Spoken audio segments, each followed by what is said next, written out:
Hey, guess what? The new economic numbers are in about the unemployment. Let's listen to what they are. I hear they're good. This is from Reuters. June's super hot hiring spree stretched into July. U.S. employers added 255,000 people to their payrolls last month, with gains nearly across the board. That was much more than economists had expected. That's down from June's 287,000, but way ahead of May's paltry 11,000. The previous 2 months' gains were revised upward. The unemployment rate held steady at 4.9% as more people entered the labor market. Wow, 4.9%. I mean, it sounds like things are going great. Sounds like things are going great. That's all. Doesn't it sound like things are going great? Let's listen to more. In another sign of economic strength, average wages grew 0.3%. Oh, wow, wages grew at 0.3%. At this rate, we might get 0.5% in another 25 years or something. It's weird. It's this really rosy picture of the economy because right now people aren't feeling that, right? Are people feeling like the economy's booming? Here, they're saying unemployment rates at 4.5%. We got to run. Blah, blah, blah. Report could. So there you go. Everything's rosy.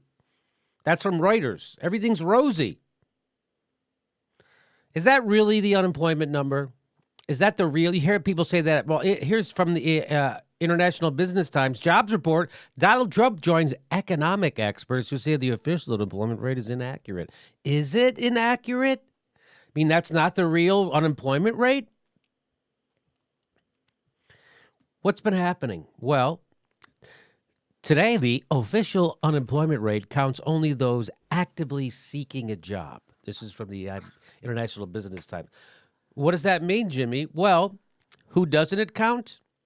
So the unemployment rate is 4.9% according to Reuters and the official Bureau of Labor Statistics. They say 4.9%.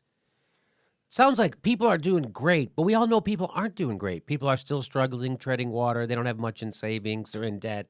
They don't have much for retirement. We all know this. People are working harder and longer for less and less. Who doesn't it count? It doesn't count those who have dropped out of the official labor force, either because they have not been able to find a job or because they are working part-time and cannot find full. If you're working part-time, you're not counted as unemployed because you're working part. I think they should count you. I mean, if you want full-time employment, you're unemployed most of the time because you're only working part of the time, right? Who else do they don't? In today's labor market, the unemployment rate drastically understates the weakness of job opportunities, wrote the left-leaning Economic Policy Institute. So that's not from a righty or whatever, libertarian even. It's from a lefty-leaning website. It says there are now 2.3 million missing workers, a number that, if counted by the Bureau of Labor Statistics, would bump the official unemployment rate up to 6.2%. Wait, gets worse. And even a longtime economic advisor to the Democratic Party, Leo Hindery, argues that even that figure, the 6.2% unemployment rate, he says even that figure grossly underestimates the unemployment in America. Again, this is from lefties. He's a longtime Democratic Party economic advisor and fundraiser. He points out that there are 2 million so-called marginally attached workers, which the Bureau of Labor Statistics defines as those who were, quote, not in the labor force, wanted and were available for work, and had looked for a job sometime in the prior 12 months. So they don't count them.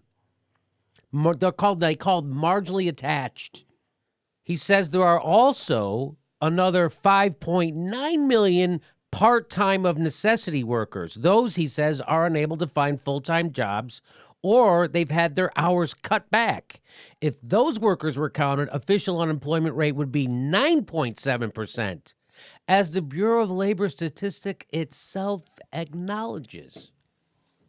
So if it counted the people working part-time out of necessity and the people who had their hours cut back, it jumps up to 9.7%. Guess what?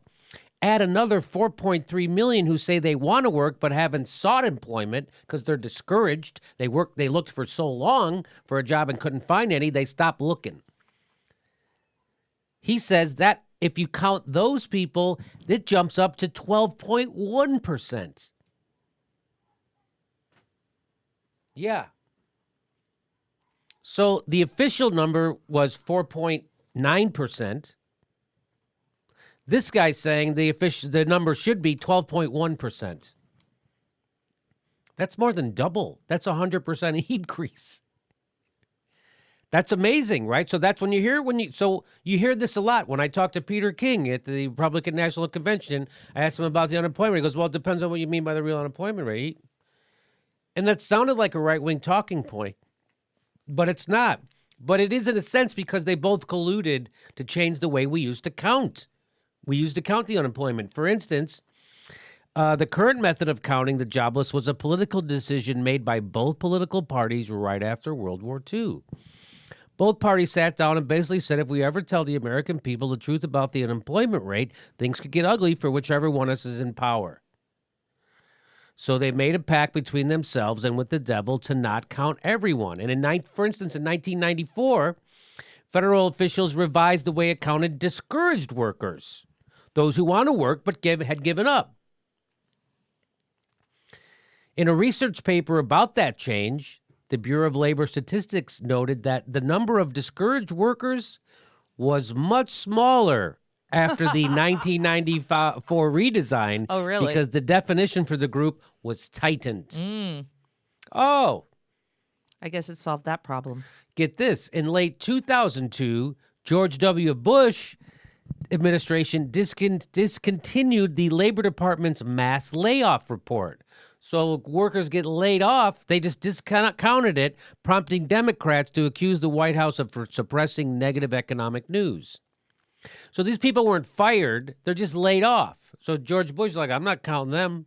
Democrats managed to restore that regular report for a decade, but it was eliminated again in 2013 by the Obama administration as part of a budget-cutting sequestration agreement with the congressional Republicans. So they decided to go back to what George Bush was doing.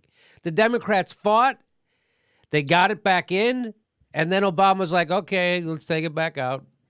And according to the Gallup poll CEO, Jim Clifton, he says the official unemployment rate, which cruelly overlooks the suffering of the long-term and often permanently unemployed, as well as the depressingly underemployed, amounts to a big lie.